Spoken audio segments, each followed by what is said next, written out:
তো আমি আলু আর পনির দিয়ে দম বানাবো। তো সেই জন্য আমি আলুটা একটুখানি ভেজে নেব।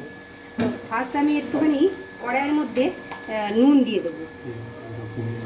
আচ্ছা, কেনে তেল দিয়ে রেখেছি আমি আগের থেকে। তো আমি এবার আলুগুলো একটুখানি ভেজে নেব। আর আলুটা একটু এরকম ইয়ে করে নিতে হবে, ভিতরের আলুগুলো বের করে নিতে হবে। নিয়ে প্রত্যেকটা আলুর মধ্যে আমি সিদ্ধ করে দিয়েছি। আলুগুলো একটু ভেজে নিতে হবে।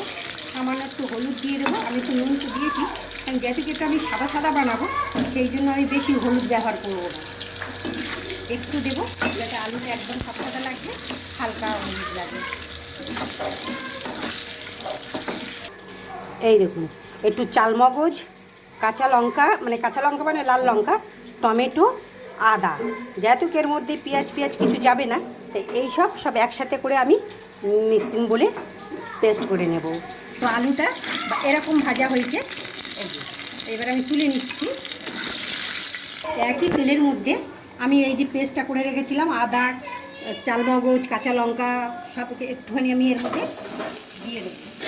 দিয়ে আমি পনিরের পুরটা করে নেব। পনির এটা আমি দুধ দিয়ে ছানা কাটিয়ে পনির করেছি। আপনারা চাইলে কেনাটাও নিতে পারেন।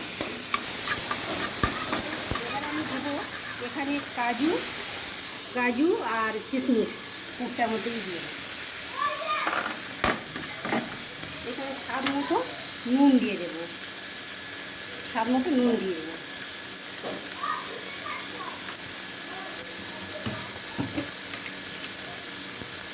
চিনি দিয়ে দেবো, কেন এই আলুর দমটা একটু মিষ্টি মিষ্টি হবে।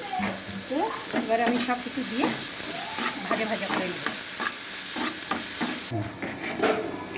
তো যে তেলটা ছিল আলু ভাজার তেলটা, এখানে আমি দিচ্ছি দুটো তেজপাতা, একটা শুকনো লঙ্কা, গরম মশলা, গোটা জিরে।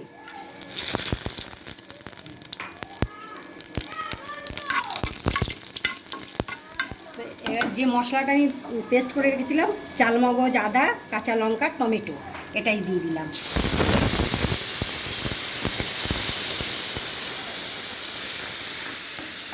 তো স্বাদ মতন আমি নুন দিয়ে দিলাম। নুনটা একটু চেক করে নিয়ে দিতে হবে, কারণ অনেক সময় বেশি কম হয়ে যায়। তো এবার আমি দেব চিনি। এবারে দেব আমি এখানে একটা হাফ একটু ক্যাপসিকাম, একটা টমেটো আর দুটো কাঁচা লঙ্কা দিয়ে এবারে আসুন পুরটা ভরে নিচ্ছি। এই যে এইভাবে পুরটা ভরে নিতে হবে। সব আলুগুলো দিয়ে দিচ্ছি, তো সিদ্ধ হবে। 1 চামচ আমি ঘি দিয়ে দিলাম, দেশি ঘি। আর এবারে দেব ধনে পাতা। ব্যাস হয়ে গেল আমাদের পনির আলুর দম। তো বন্ধুরা, এরকম করে খেয়ে দেখবেন কেমন লাগে, খেয়ে আমাকে জানাবেন। এটা খুব ভালো লাগে, মানে খুবই লুচি, পরোটা আর রুটি সঙ্গে খুবই ভালো লাগে। খালি ভাতের সাথে অত ভালো লাগে না, কিন্তু রুটি, পরোটা, লুচির সাথেই ভালো লাগে। Thank you.